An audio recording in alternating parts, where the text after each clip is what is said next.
Hi kuya, happy first anniversary sa inyo. Enjoy nyo tong araw na to.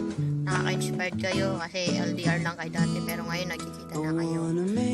Sana magtagal pa kayo or kayo na nga sana magkatuluyan.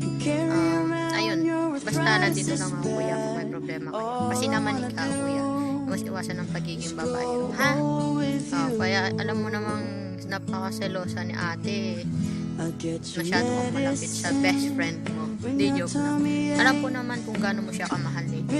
Ayun, kay ate Sheila, tiwala lang po kay Kuya Justin. Alam ko po kung gaano kanya kamahal. Mahal na mahal ka niya, higit pa sa buhay niya.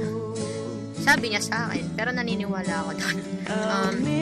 Ayun, sana ma-enjoy ka sa surprise niya. Itong video na to, first time ko yata mag-edit ng ganitong video.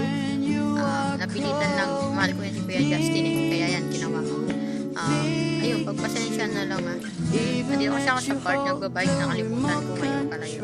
Kaya medyo rush, ganito na, wala man lang maganda na walang magandang pagka-edit.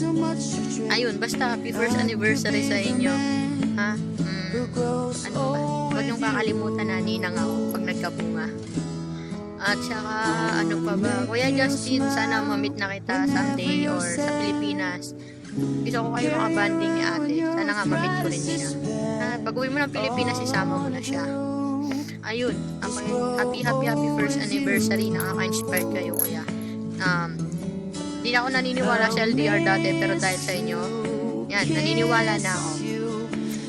Sige, bye-bye. I love you both.